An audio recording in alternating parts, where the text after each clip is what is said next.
Welcome to The Pestle, reviewing and breaking down movies to look for insights into the movie-making process. Hosted by Subscriptions.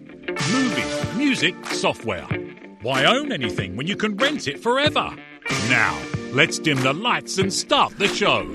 Welcome everybody to The Pestle. Today's show is brought to you by The Meditations of Level. The answers are inside. Get in line today for your identical copy of The Meditations of Level. Welcome everyone to The Pestle. I am Wes. And I am Todd. And we're filmmakers. We like to make things and in all kinds of ways. In front of the camera, behind the camera.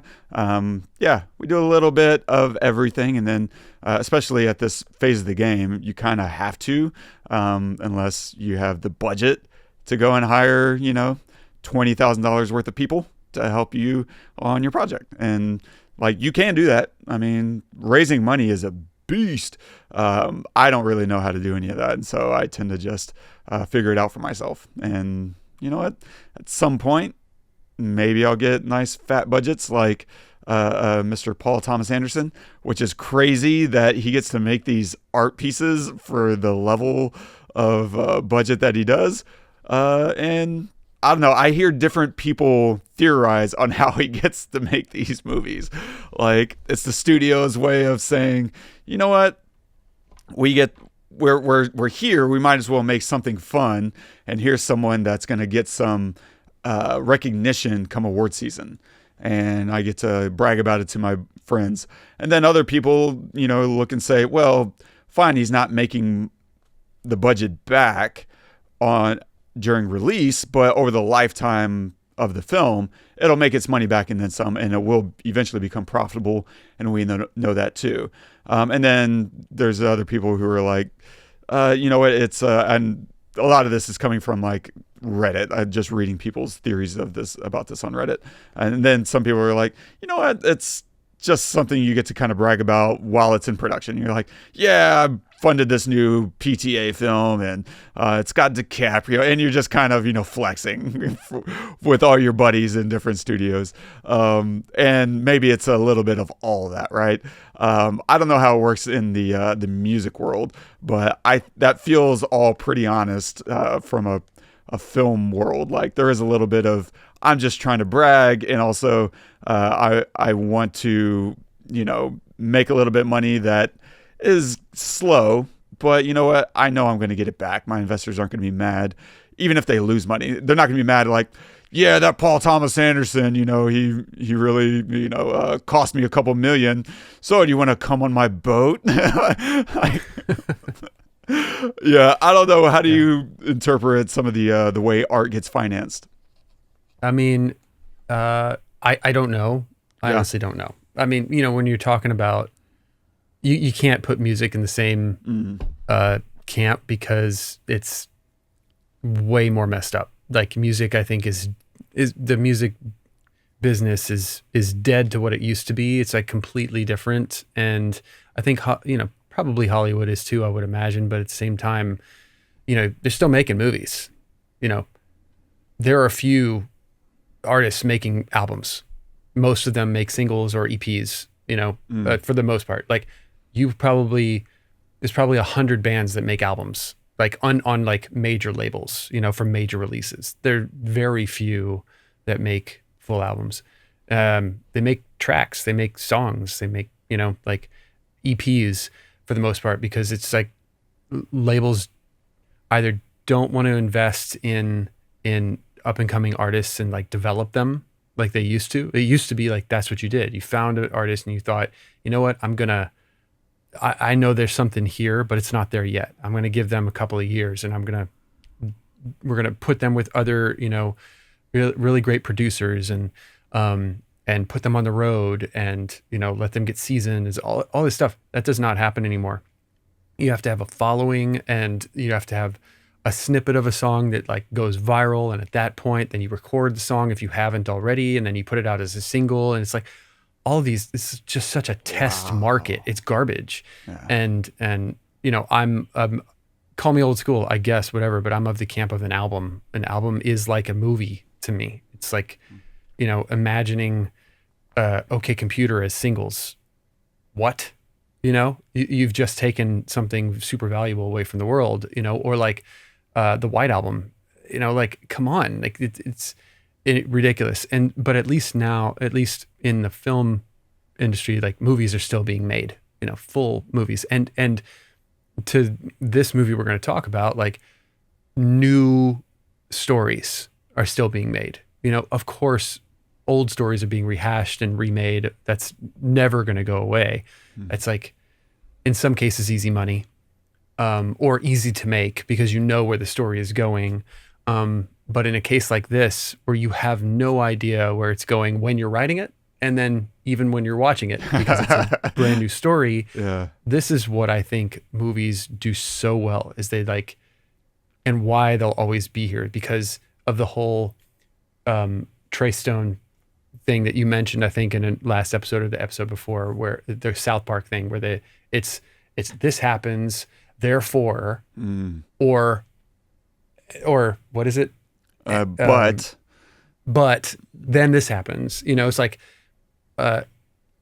anyway, when those kinds of stories are out, people, are made, people like gravitate towards that. I think if they're done well, because it's a new story. It's kind of like when, when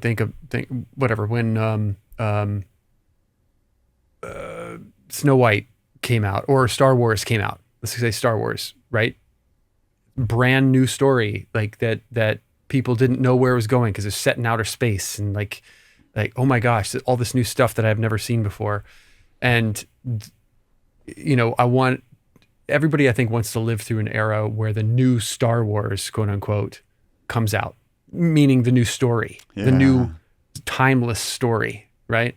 And if you just keep remaking old stuff, then that never happens. But I think in films, when you have that, it's a super cool moment when it actually like lands. And I think the same way about albums. We haven't had, another OK Computer, a very long time. So they're very sparing, but they're going to be even more sparing now because of Spotify and streaming and all that stuff. And say what you will about Netflix and streaming, in streaming films, it's still different than streaming music, because it is a platform for full movies. It is a platform for full TV shows. And yes, people could like put it on and then do something else in the background. It doesn't matter. It's being played, and that's super important. But when you have a song and that's it, and it's on a playlist of 200 other songs, you have 3.5 minutes in a sea of 3 days worth of content. And it's like, you just get lost. So I don't know. I went on a little bit of soapbox there, but I think they're totally different in this capacity to me. And I think that movies have won out, at least at this point. That's to me. Yeah, no, that makes a lot of sense. I mean, I guess at this stage, like, why would a brand new artist who's already carved out their own path want to sign with the label and give up all their revenue generation? Like, at a certain point, the only thing you really need, I assume, is like a booking agent. And if you've already built your empire, like, I'm keeping that money. What are you doing? What are you going to provide me that I can't already paid for? Whereas with film, I mean, our booking agent is the distribution, which is effectively the studio system. Like, you can't really get away, or at least from the outside looking in, I don't see how you can reinvent the wheel just yet and make it make sense to make your own $1 million movie that goes on to make $100 million, and you get to keep the vast majority of that. I don't know. But I do feel like the industry is ripe for some kind of revolution. And speaking of revolutions, Todd, what are we covering today? That was slick, homie. That was sir. Slick. Thank you. Oh, man. Today we are covering the new PTA film, One Battle After Another. So if you haven't, it's like in the studio or in the theaters now. So if you haven't seen it, please pause this episode and go watch it, because we're going to spoil all the things. Yeah, we're going to dive as deep as we can, I'll say. There's like handful of the things I want to touch on. So like cinematography, there's a really fun tracking shot that I just really liked. It'll take all of 5 seconds to talk about. But we also want to dive a little bit into some of the story and writing. We'll talk about rats, that final chase sequence. I want to talk about music and the way it adds tone and drives the story in segments, as well as some of the performances and other such stuff and things and stuff. And a quick synopsis of the film. When their evil enemy resurfaces after 16 years, a group of ex-revolutionaries reunite to rescue one of their own's daughter. It's written and directed by Paul Thomas Anderson, based on the novel Vineland by Thomas Pynchon, cinematography by Michael Bauman.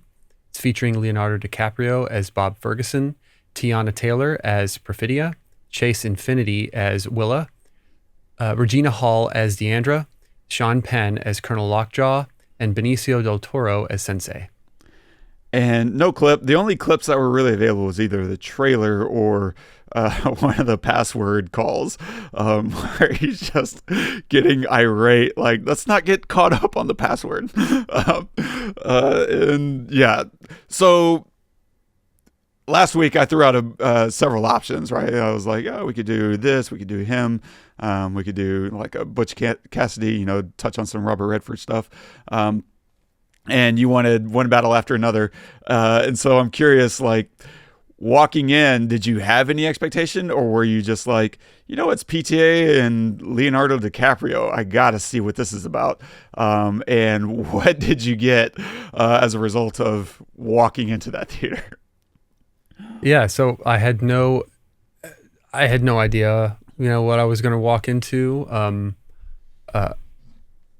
Yeah, like kind of at all, really. And I had to go to a theater that was kind of far away to see it. Because I saw it on Thursday, nice. The day it came out, same. Right? Because, so anyway, I walked in. There was literally two or three other people in the theater, so I had the whole theater to myself because it was kind of late at night on Thursday, and it was like the last showing and whatever. And so I had nobody bothering me. It was great. And it's weird, like when you walk into a movie and you have zero idea, some things are harder to digest than others, I think. And like, so basically, I think, well, I'll just start off with my initial thought was like, this is a little too long. Like I thought that they could cut off, a good chunk. Where, I don't know. I couldn't tell you where. I don't know. Because there were scenes that lingered that I liked, that I was like glad that took that long, Yeah. So I walked out feeling a little bit like, oh my God, like exhausted. Like it would be hard to go watch that again just because there's like multiple sections, right? Like the first part of their life and then 16 years later and all that stuff. And that first part takes forever to get through. It's like a long, I don't know, hour maybe of the movie but you don't know that they're going to go necessarily like later on in life. So you're thinking like this is the movie. But anyway, I also think that that's PTA. I think that he makes movies that are harder to go back and rewatch. Like, right. Yeah, it's true. It's not like you could finish it and then just start it all over again. You're just like, oh my God, I can't go through that again. You know what I mean? Yep. But they're still incredible. Like you talk about There Will Be Blood. Nobody talks about that movie in a negative way. Like it is transcendent film and for so many reasons, but it's very hard to watch, right? So on a repeat. And I feel like kind of the same here. The difference with this movie, I think, is that there is an element of reality, of realism, and of comedy that is, lacking in a movie like There Will Be Blood, right? Or definitely in Phantom Thread. So it's easier to digest these like really a lot of like moments, especially later on when he's running, like later, and the scene you were talking about with the password, hilarious. And then Benicio del Toro's character is just awesome. He's just amazing. He's just like calm all the time, no matter what. And then when he gets arrested at the end, he's like, it's so good. Yeah. Just taking off dancing. I think honestly, to be honest with you, I think it's it's definitely up for best film of the year. It's just, for me, I adored it. I loved it. I thought that DiCaprio was fantastic. I mean, like, you talk about actors, right? And you know, actors that make it look easy. Yeah. Acting is fucking hard. It's so hard to do. And so when you watch someone like DiCaprio and like fully become this character, fully like engage in this story in every moment, there's not a moment where he's not. It's incredible to watch. And I think other than maybe his breakdown scene in what is it? The Quentin Tarantino film, the Hollywood. Once Upon a Time. Once Upon a Time in Hollywood. Other than that moment where he's like breaking down in the trailer, I think this is like this whole film is like one of his best performances to me. I mean, Wolf of Wall Street is incredible too. There's so many. He's incredible. I know, because like The Departed. For me, The Departed is like my favorite DiCaprio performance. But you're right. Great. There's just infinite. Everything he does is going to be just. It looks easy. It looks easy, and to me, I think this is like maybe the most difficult because it has to span a lot of. When we meet him, he is a revolutionary. You know, he is fighting with the revolution and he is doing terrible things and, you know, like excited about it and he's passionate and everything. And then he has to change. His character has to become different 16 years later. He not only is he, you know, passive, a lot more passive, but like he's forgotten a lot of stuff. He's gotten soft and lazy. And he just has to be different. And then he has to find that old self again, you know, over the course of the rest of the film after Lockjaw comes back. And he has to but you have to watch him discover that part of himself again. And I think in one of when he's called the guy, when he finally gets a chance to charge his phone, which by the way, hilarious. The whole setup of him trying to find a plug and then Benicio del Toro's character, Sensei, dragging him. No, not there. Like, oh, okay, I found a plug. No, not there. Dragging him from plug to plug it's genius and hilarious and it moves us along and it adds pressure because we just want him to be able to charge his phone because we know that feeling and he can't. And then finally he does. And then he calls the guy and he's cursing him out and he's just like, let me talk to your supervisor. It's like he's discovering his passion again throughout this whole scenario, hating this guy for not giving him the information he needs just because he can't remember what time it is. It's just, I feel like this whole film is like setup after setup after setup and then payoff after payoff. And it's hard to digest though. So when you walk out of the theater, you're kind of like, what did I just, like, that was exhausting. Like what just happened? But over time, like over the next couple of days, it like really sunk in for me. And I kept like revisiting. Oh yeah. And the girl that plays his daughter, Chase Infiniti. Whatever she does is going to be incredible. Yeah. She's amazing in this film. Like the acting, and then Sean Penn, like he disappeared into this character. The way he walks, you know, the way he holds his neck, and he is ripped. Yeah, giant. Yeah. Him sitting in that church with the tight shirt, and she's like, "Why is your shirt so tight?" Perfect thing for her to say. I think the writing is amazing. I think the directing and the camera work is incredible. I know you want to talk about that chase film at the end, or the chase scene at the end, so I'll leave it. But the payoff is perfect and fantastic at the end. I loved everything about it. It was hard for me to know that walking out. But now, couple of days later, I totally would love to watch it again. Like I soaked it up. Yeah, I think I had a similar reaction. Like walking out the first time, I was like, I liked it. I had a good time. Way too long. And I don't know that I want to ever see that again. And I forced myself to go back, 2 days later, because I watched it on Thursday. opening, and then I went back and on yesterday, to check it out again, just because I was like, I think this movie's trying to say something. I don't know exactly what it's trying to say, but maybe if I sit and write down, transcribe half this thing, I can suss it out. Newsflash, I could not suss it out, but we'll certainly, check in at a few different points. And I think the experience is a little bit easier the second time through, because I found myself dragging, because you're right. Like, you get to that opening sequence and it is probably close to an hour. And you're like, okay, now we're going to start the story. Cause that's basically the opening act. That's act one, right? Act one. And here we go. Okay, well, let's get to the story now. Like, oh man, what? That was exhausting already. Now we got to reset. Like, oh my god. Right. And let's learn a few new characters now.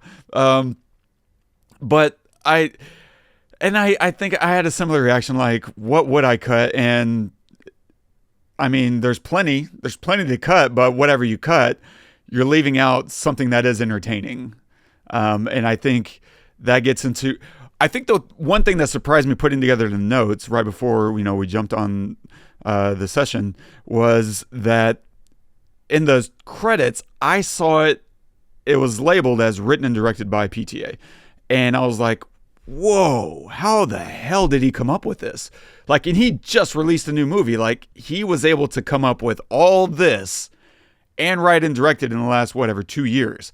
Like, my mind was kind of melting a little bit of, like, I am never, ever going to get anywhere remotely. Why am I even doing this? I felt that terrible about, like, the depth and quality of imagination in this movie. And then whenever I was pulling up the notes, it shows that it was based on a novel by Pynchon. I was like, okay, well, if you have this much material, you have someone else's novel that you're building this off of. Okay, I suddenly feel a little bit better about myself, because you give me, 5 years, maybe I can start to crack into some of this kind of territory. But that's just an incredible amount of time to not just come up with a story idea, but to flesh it out and go produce it. But if you're building it off of someone else's novel, who probably, I don't know anything about Pynchon, but based off of like Inherent Vice, he probably did a lot of drugs and had a lot to say about society, because he's got just a crazy big imagination. And I don't know if I'll ever sit down and read, Gravity's Rainbow or whatever. It just sounds like doing a bunch of math homework. And so I'm not drawn to his type of stories, but that suddenly made a lot more sense. Like, okay, he was building this, and therefore some of the ideas here may have been recycled to fit modern times. And so I don't know, I would be interested to read like a synopsis, because I didn't even get to do that. I just didn't have enough time to get any sense of what the book is about. But my assumption, now knowing it was a novel, is that he took a lot of those ideas and said, okay, how can I slightly touch on modern times using some of these, using the framework of this novel? Because obviously, over the last, what is this, 2025, over the last year and a half, oh God, it hasn't even been a year and a half. It's been, time is a flat circle, Todd. It is. Yeah, we're, a few months into a new administration, and we're having a lot of conversation around immigration, and, and maybe some of these ideas are old, because even back in the 80s, there was a lot of conversation about immigration, and you had Reagan and Bush having their own versions of compassionate conservatism or whatever. And so there's been a very long conversation about immigration, is all I'm trying to say, for a while now. And it probably wouldn't take that much to start to rethink, and then, over my adulthood, since, let's say 2000, there's been a lot of conversations about immigration through Bush Jr., and Obama, and then Trump's first administration. So there's probably a lot to still pull from as he's adapting this novel from the early 90s, and saying, okay, there's still something to talk about in some of these conversations, and to be able to utilize that in a way that, even though he was making this, during the last administration, it still feels relevant. He was able to make something that still felt pertinent, and then comes out in the middle of a very contentious moment in our modern society, that feels like it's on topic. Like he just wrote it, a couple months ago. Whenever it opens with an immigration detention center, and suddenly it's just like, and so watching this the first time, I was like, whoa, what is happening right now? What is this conversation trying to be? And that for me was both exciting and frustrating, because I couldn't quite put my finger on what the conversation was. And I'm of the vein of people who, I'm okay even if I suss out what it is, and it's something that isn't completely in my own purview of the world, and how I think the world should go. I'm okay with that. I really just want to know what the conversation is. And so therefore I wanted to go and rewatch it to see if I could figure that out, but I could not. And so I was like just writing everything down. And so a couple of the things that I was able to pick out, though, was the beginning. There's a couple lines that I thought was very interesting. One was Perfidia. Like, she seems to be the voice of the revolution in this movie. And so there's a couple of things that I thought, you know what, write that down. That sounds pertinent.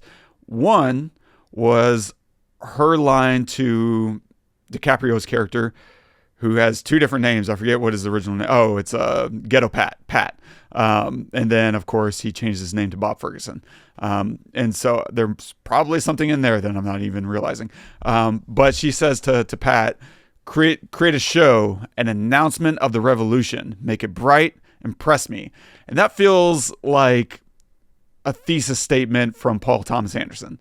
It feels like that's what he's saying this film is. Like, I'm going to create a show. This is an announcement of a revolution. I'm going to make it bright, and I'm trying to impress you. And then whatever you make of it is what you make of it. That's on you. But that's all I'm trying to do here. And then she immediately goes into Lockjaw's building, and she catches him asleep. And what does she tell him? You've got an army growing in your guts, and you put it there. We're demanding free borders, free bodies, and to live free from fear. And I thought that was a really interesting, like, this is what her goal is. She's making a goal that is a different type of freedom than maybe the one that we've grown accustomed to in America, or the one that we've built. And again, my interest is in just trying to understand the statements of the movie and what PTA or Pynchon, or even what, maybe this isn't even what PTA believes or is trying to put out there in the world, but maybe what he's trying to understand about the world and about the state of revolution in America today. And so I don't know. I don't know anything about him. I don't really listen to that many interviews about filmmakers. I tend to just watch the movies and decipher them on my own, and then I'll listen to directors about how they make a movie. I don't listen to directors wax on about their own philosophies about life or whatever. And so that was a really interesting turn of phrase, though, whenever she says you've got an army growing in your guts and you put it there in the context of this movie, because as we know, Lockjaw gets her pregnant and gives birth to Willa, right? And by the end of the movie, Willa is now the new revolution. She is now the new front line, or at least is trying to become the front line. And so that's a really interesting combination of where the revolution originated and how it's spawning the new movement and inspiring it, and who's raising the new movement. I think there's some really interesting symbolic stuff that this movie is touching on, because Lockjaw created the revolution. And if we look at who Lockjaw is as a character, he's someone who doesn't, he's hard to decipher, to be completely honest, because on the one hand, he's got these impulses, right? He's in love with Perfidia, even as much as he's the absolute antithesis of everything she believes. And yet, he's trying to impress these racists, right? He's wanting to be a Christmas adventurer with the Christmas Adventurers Club, which is an interesting CAC, which I take to be kind of a phonetic play on male genitalia. And so, I don't know what to make of this guy, because he's pretending to be a racist and also doing all the things that racists do, but covertly and privately being indifferent, because that's what he tells her whenever he captures her, right? He catches her red-handed, planting a bomb.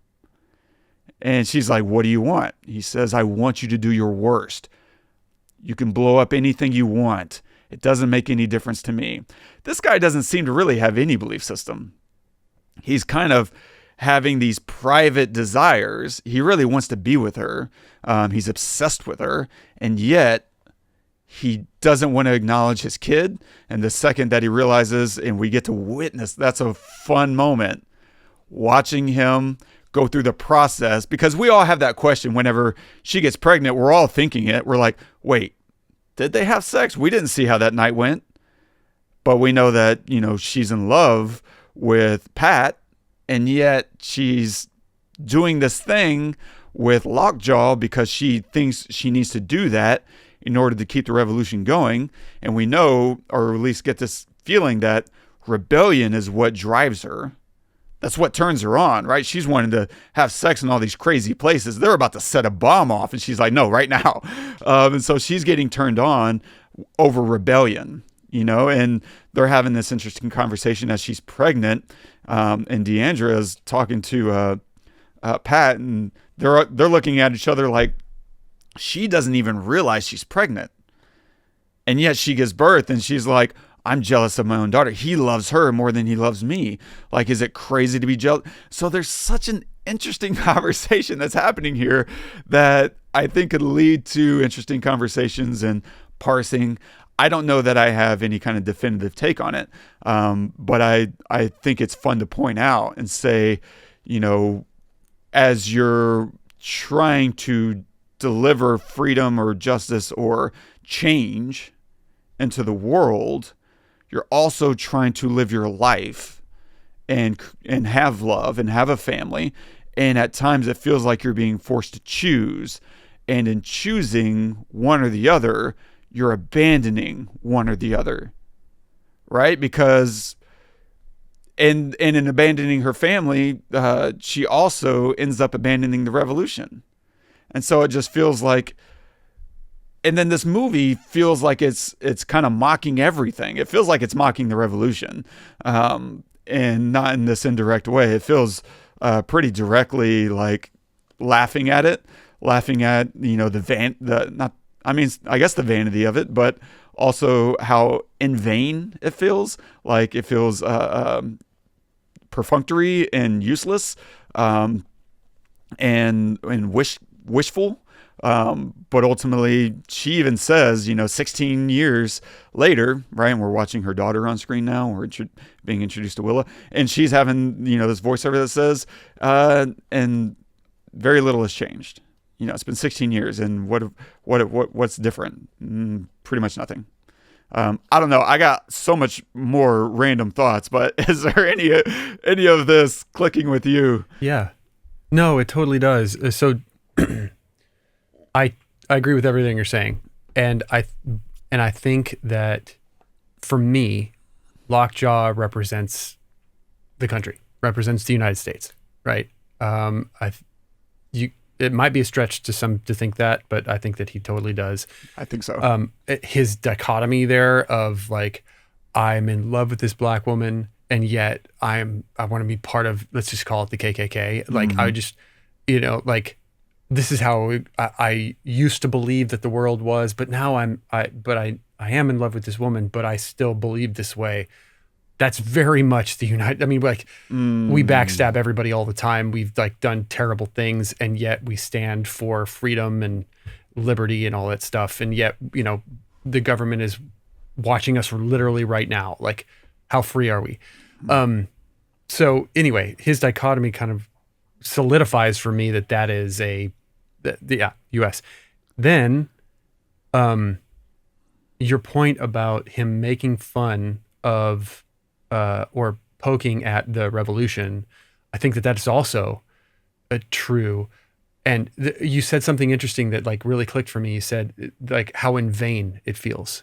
I think that that's real. I think that people, even now, who are part of any kind of revolution, probably feel, even if they feel they're right and that they probably feel it's in vain. Like there's no way that this is going to work, but I don't care because I believe in it so much. So I also think that that's a real thing. And it's important not to just say, okay, there's this revolution. I want everybody in the audience to agree with it and like, know it's going to work. Like, no, like we all need to like question the validity of this and question like, is this going to work? Is it even worth it? You know, like, cause it's costing a lot. So is this real? And I think that there's a lot of revolutions that might not be worth it. Right. You know, but people believe in it so much that they're going to do it anyway. So that was interesting too. And then it also got me thinking what you were saying about, okay, so if Lockjaw is the United States, represents that, and Willa represents the revolution, the new revolution. Let's think about this in terms of the ending, right? So Lockjaw gets shot and damaged. Like he doesn't die, but he gets very damaged by the KKK guy. I don't what you call him, the hunter guy. So his history damages him, but he doesn't die, but it damages him. And then the revolution, Willa, ends up killing the hunter guy. The lawyer, because the he cleaner. doesn't have the right response. Yeah, what do we call him? I don't know. I don't know. A lawyer is what he is, but he also is the cleaner, right? He's an assassin. Cleaner. Yeah. Oh, okay. So I don't really know all the details there, but I think it feels like a good ending. Like I'm very, you know, kind of like a Quentin Tarantino ending where you're just like, oh my God, they kill Hitler. Perfect. I don't even care that is real or that happened. It just feels really great. And I love this movie. That's what kind of a little bit what it feels like. Cause you know, I was worried watching it. Is she going to kill Bob? You know, is she going to kill the guy who has been trying to save her for half of this movie? And she doesn't. And they come together and basically I don't know. She finds out that he's was chasing her the whole time and everything. Anyway, so I don't really know fully what to make of it, but that's kind of like just from you talking, kind of what I got out of it. I think that makes me like it even more, honestly. Yeah, that sequence you're talking about where, you know, she kills the lawyer cleaner guy is really interesting because there is that reaction we're all having, which is the question of, is this going to be a tragedy now? Like, you know, there's this breathless moment where we're all pausing and waiting to find out. And her performance there is so good because I love that whole setup of, you know, her slamming the brakes, knowing that he's not going to be able to stop in time. And she sets him up, he crashes, and she gives him the code, right? She screams out, you know, whatever it is, Beverly Hillbillies, Hooterville Junction, Green Acres, and he doesn't respond at first. She does it again. And he says, what? And she just squeezes. Like he barely gets the word out, and she just takes him down. And what I love, we don't have a moment to really celebrate because we also see how devastated she is at what she just did, at what's happening, and how she was forced into it. And she screams, and it's just this blood-curdling scream. You're like, whoa, okay, this is heartbreaking, even as much as you needed her to do that. And it tears you in two because you're like, I didn't want this life for her. And that's the other aspect of this is she didn't get to choose. She was born into this. She's being hunted for something that she never actually had a choice to enter into. And it's crazy because, now she finds out that her dad, her biological father, is a racist, is, this person who is ashamed of her, is calling her all these terrible names, and attacking her and then blaming her for attacking him. And it's the classic, I'm going to smother you, and then whenever you fight back, I'm going to use that as an excuse to put you down. And it's just a self-fulfilling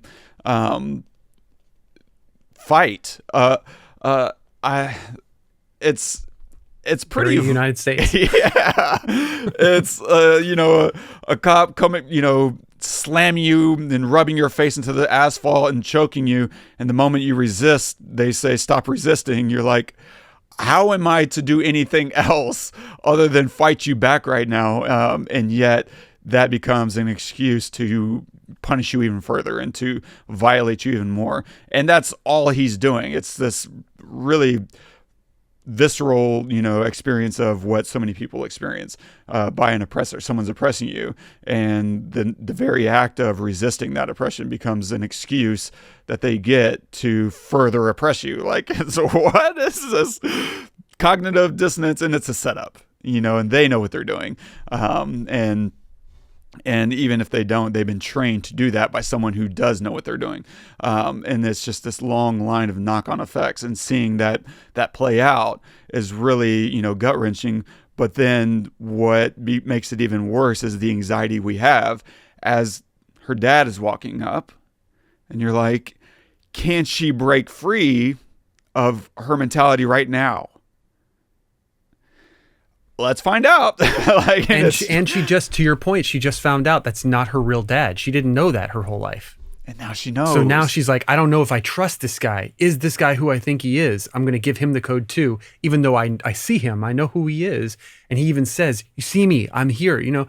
She doesn't see him anymore because that's not her dad anymore. He's been lying to her whole life. And we've gotten to experience that he just cannot freaking remember the codes anymore.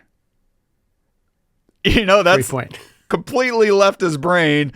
He's done well to a point, but now it's just like, and so because of how well they've built that little bomb, now we're watching him get the code and not react to it. And we're like, yeah, he's probably forgotten it. And what can he do other than just plead? Like, I'm your dad. And we're watching her not buy into it just yet. And it's a really wonderful moment, and it's just perfectly built and executed. And yeah, I mean, that whole sequence is just wonderful. Talk about it. So please. Let us, because to me, it begins in the beginning with the music. The music is driving so much of this movie.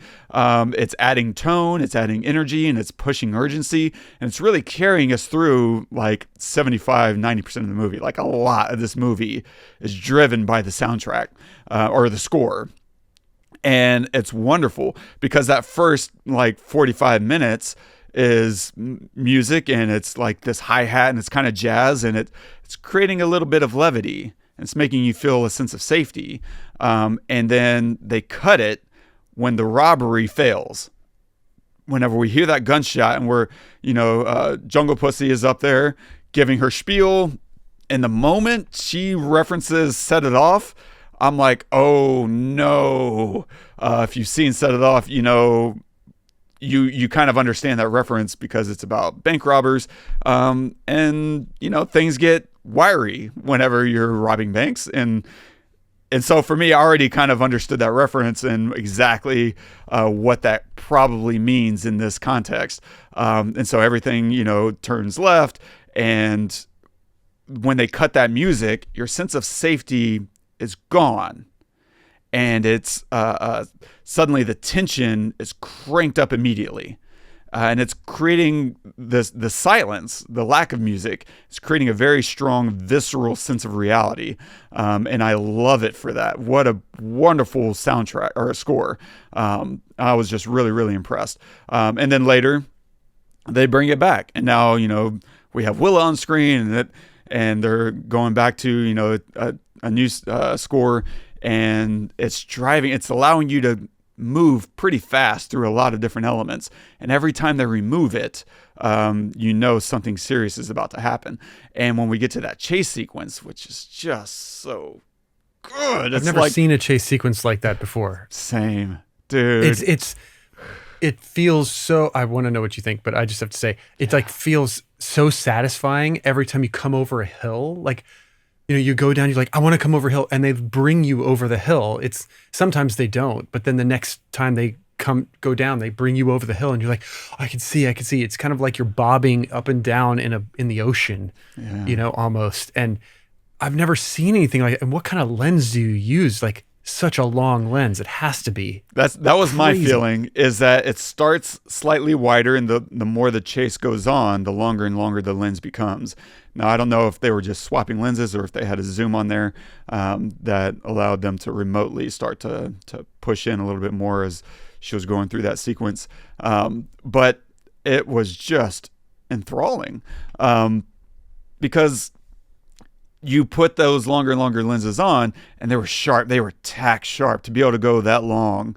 And I think as you were describing it, it made me think of ocean waves, which is something that Sensei tells to Bob, whenever he steps on the mat and he's like, hey, courage, ocean waves. And he's like, yes, Sensei. Okay. And so that was her mindset. She was going into this place of peace and focus, and that was what was being conveyed through her movement through the hills. She was collecting herself and finding, how am I going to deal with this thing that's happening behind me? Because she doesn't know who this guy is. She doesn't know who's chasing her, or if she clearly believes this person is trying to get to me, but to what end, she doesn't know. And so she has to create a scenario that allows her to find out. And so the movement through the hills is one thing, and then its accompaniment with the score is another, because we have the drums that are just thrilling. Like, they're so good. And at a certain moment, she loses them, and the low end of the drums cut out. But we still have these mids. I don't know if those are toms or what, but you're just kind of riding through the middle, and you're waiting for that low end to come back. You know it's coming back. It's not going away forever, and you're anticipating. And we're watching in her rear view. We're watching it in front of her, and she's getting distance. And then you just know there's this long pause as we're waiting. We're watching the distant hill. And then he comes back, and then the low end comes back. Boom, boom, doom, doom, doom, doom, doom, and it's just freaking amazing. And then they cut to this wide shot of her, and then the lawyer, and then we're waiting. We're like, is her dad going to catch up? There he is, and he comes in. Yeah, I know. That was my favorite moment. And I'm wondering, I'm sitting there watching, I'm like, why am I so happy that I see him right now? And you're totally right. I think it's the music, not just the music, but the cinematography of like, okay, now sit here and wait.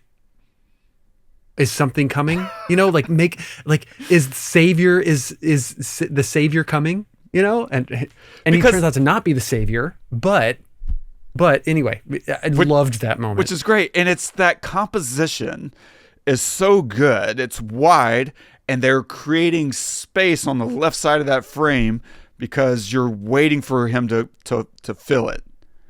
And the way they pause, and I wonder how many takes it took to get the timing right on that. Or if they were just slicing in, like, if you do it well, and, editors now do this all the time, which is, okay, we'll have each car just go through the frame once, and then we can create our own timing in post.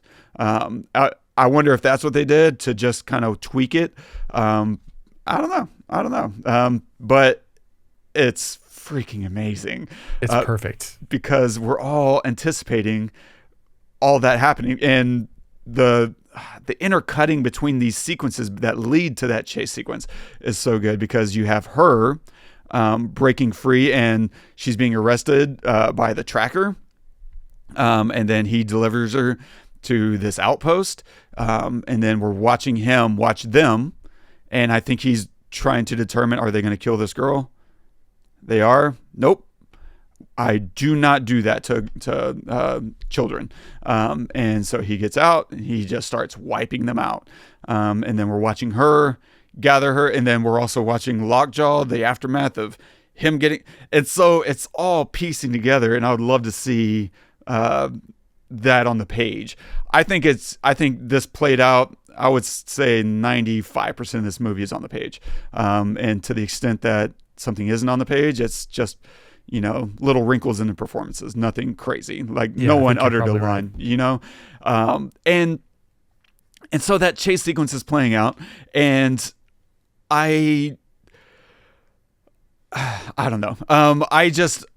The ability to think through this and to find out, and I wonder how much he was storyboarding some of this stuff out, because the other aspect of this, the cinematographer here is the same guy he's been as his camera op that he's been working with since, I think, Phantom Thread, and he's graduated now to being the cinematographer.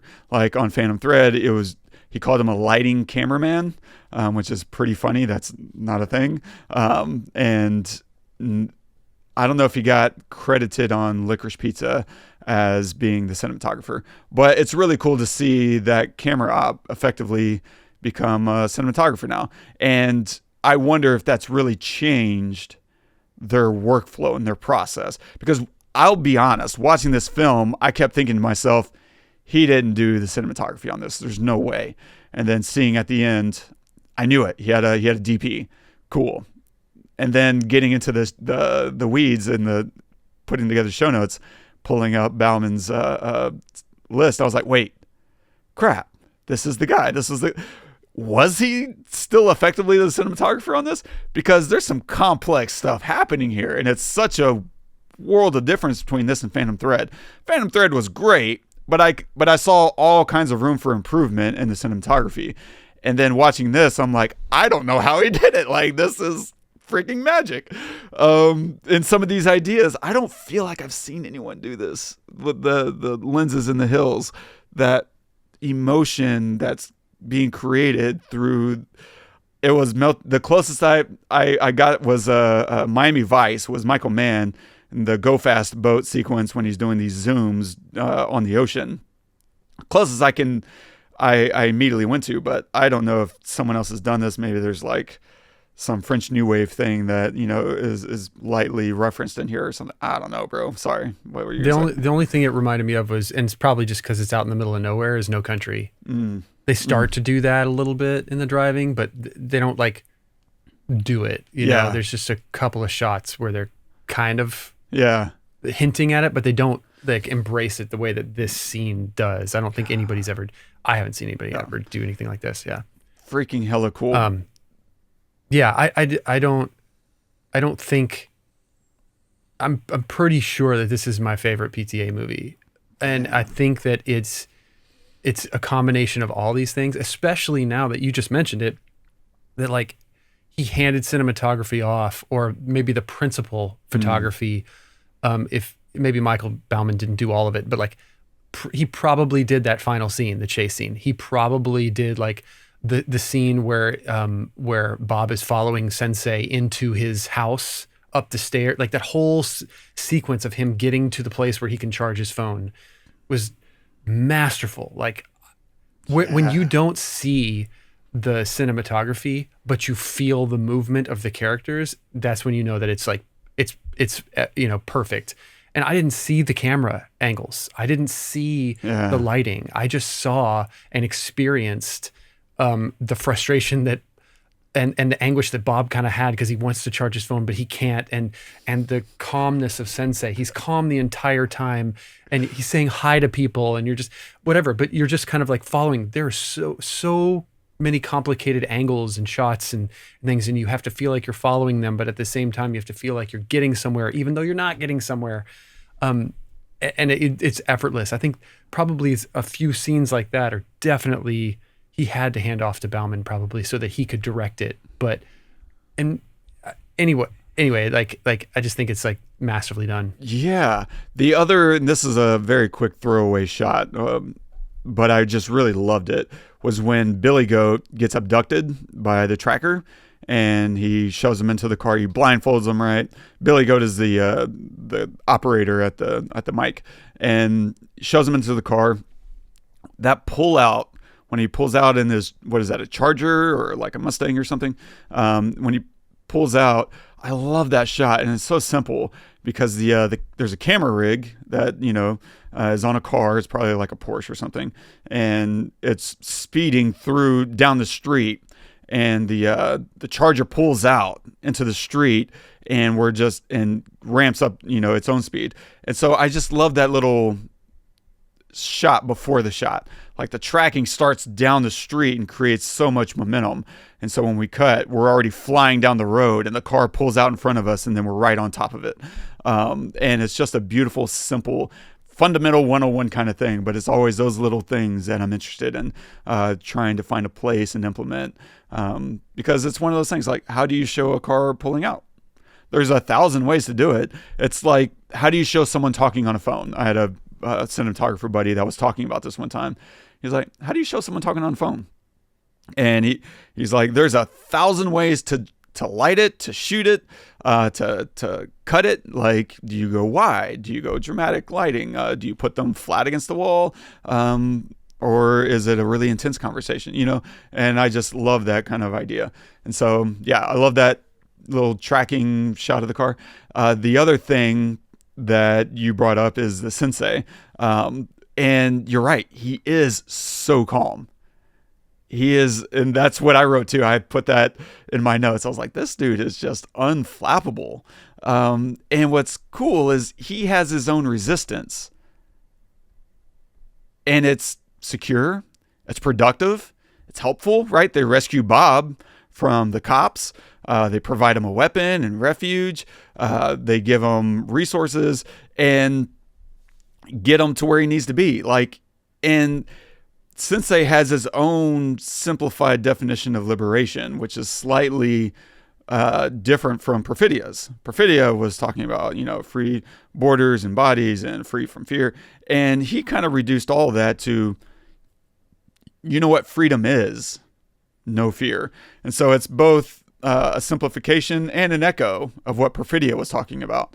And yet, if we look within the Sensei's own organization, they're much tighter. Like Perfidia made a comment about at the end, every revolution begins fighting demons and ends with them fighting themselves. But if we're looking at Sensei, I mean, they're all unified, one voice, very productive, and they never get caught. Like he gets caught, but only trying to help Bob, and not for his revolutionary ways. Like he just gets pulled over. Yeah, right? And so he'll probably be fine. And his resistance because he broke Bob out. Yeah, right. He'll be good. They're that organized where they got people in the cops, in the police force, like working for him. Anyway, yeah. And I love there's another really, I don't know, interesting thing that keeps happening throughout the film, which is what the film calls rats, where, Perfidia was a rat, a rat's daughter is someone that needs to be watched, is what those sisters were saying. And so when people get cornered, who betrays the cause? Who gives in? I mean, kind of everybody. Like Perfidia caves, right? She gives up the whole resistance, gets a lot of people murdered. Bob and Willa and Billy Goat, they all kind of get out. And then what happens later? Billy Goat gets caught. He caves, right? He gives up Bob and Willa. And he lasts as long as he can, which is all of like 60 seconds. But whenever they say, yeah, what about your sister? You think she'll feel safe? He's like, oh, yeah. So their names are, their location is, and just immediately. And then Willa's friends, like, they're standing strong until they're not, right? Bobo, the non-binary kid, caves when they're arrested and they're being hauled off, and immediately like, okay, wait, I suddenly remember her phone number. Oh, okay. Deandra, right? It's not clear whether or not she caves. I think she doesn't, but only because she doesn't know where Bob is. Like, that's what he's trying to get. Lockjaw or one of the military guys is interrogating her, and she genuinely doesn't know where Bob is. And that's what they're trying to find out. And so it's easy to have courage when there's no risk or pressure. And it takes someone very centered in who they are and their mission to have that kind of courage, which Sensei seems to. Like, he gets pulled over and he's 99% honest. He's like, have you been drinking? I've had a few small beers. But they ask, what'd you throw out the window? Trash. And to some extent, he's being honest, because if we think about all the conversations that our Christmas adventurers were having, what were they wanting to do? They were talking to Lockjaw, and they said that our aim is the same as yours, to find lunatics, haters, and punk trash, which is really funny for this white square to be like, yeah, we're looking for haters and punk trash. Like, what? What did you just say? And that's what he is. He's trash. That's the kind of trash that he's talking about. Yeah, I threw trash out the window. That was Bob. And then later they're describing Bacton Cross as a sanctuary city, right? It's full of drug dealers and psychopaths, which is a crazy way to talk about people that are just trying to come to America. Like, what? They're not sending us their best. Apparently. Some, I assume, are good people. Well, that's yeah. Thank you. Yeah, I got it. Yeah, did not mean that. I know. And so, yeah. So the idea of like resisting is a really interesting conversation that's being had throughout the film, like about who's going to have the kind of courage and what does it take to stand up to, and hold your beliefs. I don't know. The last thing I wanted to touch on is the performances, because I'm pretty sure PTA brought in a lot of non-actors, and it's so fun and they play so wonderfully because their dialogue is so flat. They're just saying the words, and it's great. And it gives so much for everyone else. Like Danvers, and I knew, and I right before the show went on, I was like, let me just double check. But that military interrogator, I was like, that guy does this for a living. There's no way. And he is. That I Googled his name. That's so good. I'm so glad you brought that up, because while you were talking, I was like, I love the interrogator. It feels so real and non-acting. So anyway. Please continue. And it works, right? It's so good. And there's other random dudes along the way that are just like background characters that are talking. And I think it plays so well. And to a large extent, Chase Infiniti was absolutely fantastic. And I think she had a challenging role in the standpoint of they don't give her a lot to do. Like, she is a rock throughout most of her performance. She's kind of the straight man that allows the kookiness to come out of like Sean Penn and Benicio del Toro and DiCaprio, playing these loud, colorful characters. And they do give her a handful of moments to be very intense and to allow a lot of the emotion that's buried in this film to spring out. But otherwise, Sean Penn, I'm just going to repeat the stuff that you were saying, he does disappear. That's a crazy character, and I buy it all the way. It doesn't take long before I'm just looking at Lockjaw. And DiCaprio is just going ham. Like, he is all out, and it's so good to watch him lose his mind over little silly things. And you need Chase there to ground everyone, because if everyone is kooky, then kind of no one's kooky. And this is what I think Wes Anderson has lost in all of his movies, maybe since Rushmore. He's just gotten more and more, everyone's kooky, like, and it's just, bro, you need normal people in your film to give the contrast for these silly personalities to kind of shine through. That's something PTA has never lost. He's always found a way to ground, I think, his universe through characters like Willa and through actors like Chase Infiniti, who just does an incredible job. And so I have my eye on her for sure to see what she does next, because she was really impressive in that Apple TV show, which is really intense limited series on Apple TV. I'll look it up and put it in the show notes. But she is fantastic in there too. And so whatever she's got going next, I'm interested in, and hopefully she gets more and more to chew on, because I think she's earned the right to explore. And this is what I was talking about a week or two ago, last week, where I'm just like, I'm always finding these women that are so good, and it's so hard to find guys, because in this film, I didn't see any guys on her level. Like, obviously, they're old hats. Yeah, Sean Penn and Benicio del Toro and DiCaprio. Yeah, of course. But they've been doing it for 50 years or whatever, like 40 years. Like, yeah, okay, that's fine. But where's her compliment? Where's her Chase Infiniti?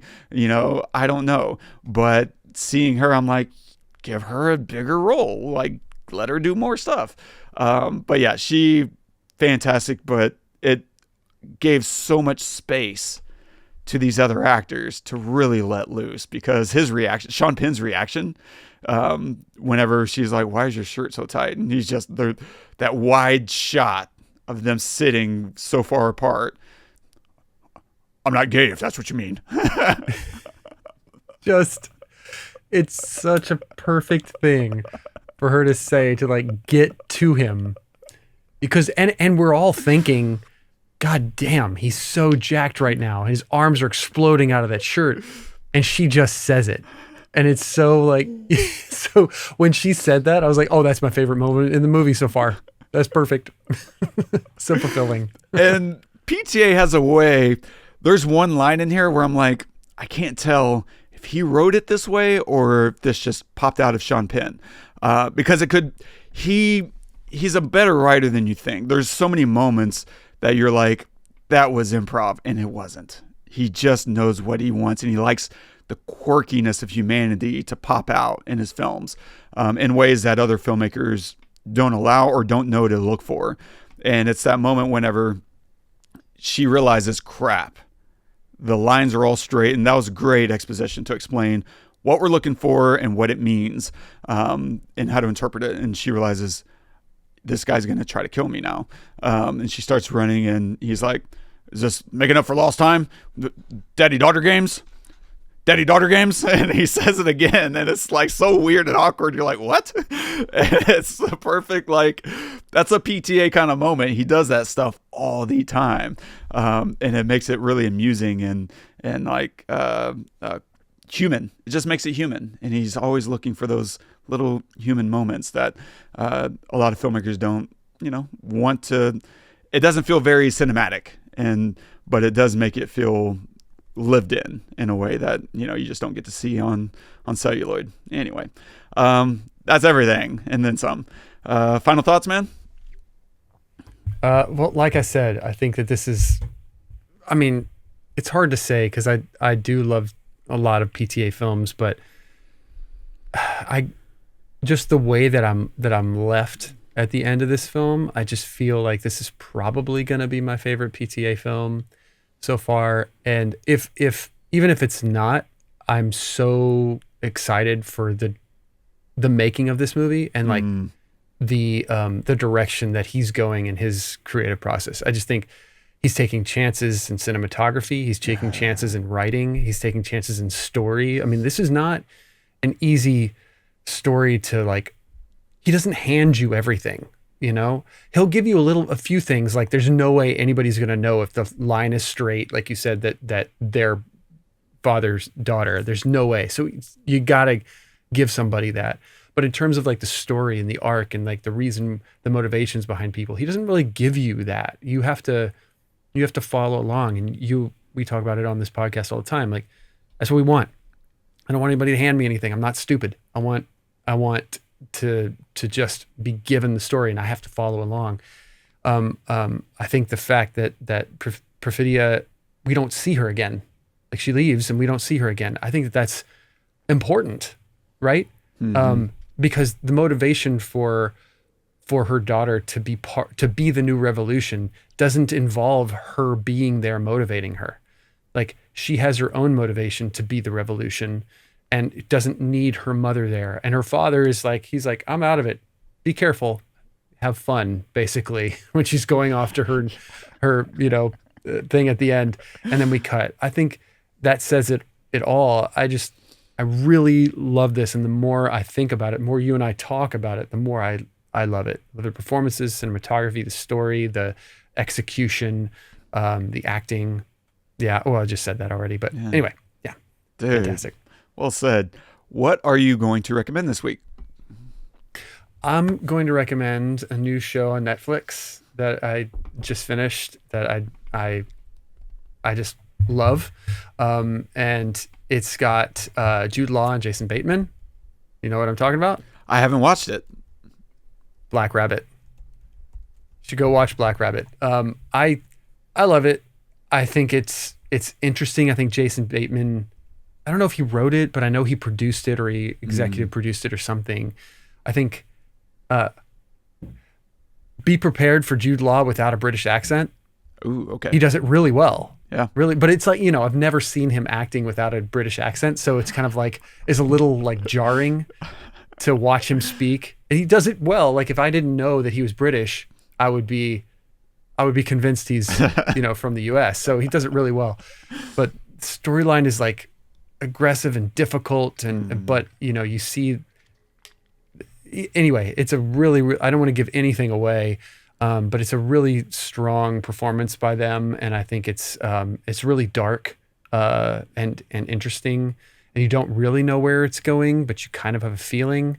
And then the ending is pretty strong too. So yeah, Black Rabbit. Nice. I'm glad you watched it because I was on the fence and I was like, okay, now I will. So that's awesome. I'm going to recommend a film. It's a foreign film. It's called All About Lily Chou-Chou. And I really enjoyed this film. There's a lot of reasons to love it, and there's a lot of reasons to be like cautious about it. It's a Japanese film from like 2001, and it's gorgeous. It's a very unique approach to cinematography, and highly stylized, and I flip over it. And the tone is really interesting, and the editing, the way the story works is really interesting. It's also very confusing. And because there's so many characters and they're all Japanese and they all have the same style, like it's very hard to tell who's who throughout the film, for me as an American. And I got lost a hell of a lot, but I still was really interested, and it runs a bit long. Like I would probably cut out a good 30 or 40. It's like 2 hours, 20 minutes. But it is really interesting and difficult in a lot of ways. But if for no other reason, the music is fire and the cinematography is fire. And so for me, that's kind of good enough of a reason to sit through 2 hours and 20 minutes of a film. And so if you do that, that's the reason to hang in there, not because, it's going to be obvious or wherever the story's going. I think it has some interesting things to say, no question. But I just haven't seen a ton of great Japanese live action movies. Most of the stuff that I watch out of Japan is like anime. And so it was really refreshing to watch a live action film that was very inspirational and digital. This was 2001, and it was a very early digital film. This was, again, in 2001, nobody was making digital films. Like, really, the only digital films being made were like mumblecore on mini DV tapes. And this was mini DV tape, except it was gorgeous. Freaking gorgeous. And so watch it with that in mind, because you'll be like, wait, they shot this on what? It really does give you that feeling. And you could probably just watch the trailer and get everything you need out of that experience. But I just loved it, and it really inspired me to do what you were talking about with that PTA has been doing, which is take some chances, take some risks, and do your own thing and carve your own path. Because the saturation level of Lily Chou-Chou is like 200%. Like it's just oozing color, green especially. But anyway, stay tuned. Next week we're gonna go see another old film, probably from 2001 as well. Like, is it really? Nice. We're gonna take a look at Amelie. So if you haven't seen that, it's a Genet film with Audrey Tautou. If that's how you pronounce it, probably isn't. Stay tuned for that. This has been a long one coming. And so hopefully we do some justice for this one.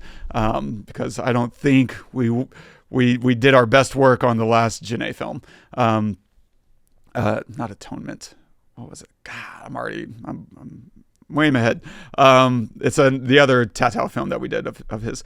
And so if you're enjoying the show, don't forget, subscribe, drop us a review, leave us a note, something you want us to cover. If you want to comment on this episode, you can do that at thepestlepodcast.com/one battle after another. And our quote of the day is from Fred Hampton. Yes, we do defend our office as we do defend our homes. This is a constitutional right everybody has, and nothing's funny about that. The only reason they get mad at the Black Panther Party when you do it is for the simple reason that we're political. Who's Fred Hampton? I don't even know. Yeah, he was the head of the Black Panther Party and was eventually murdered. Like, that's you could watch probably Judas and the Black Messiah. I think that's covering Fred Hampton.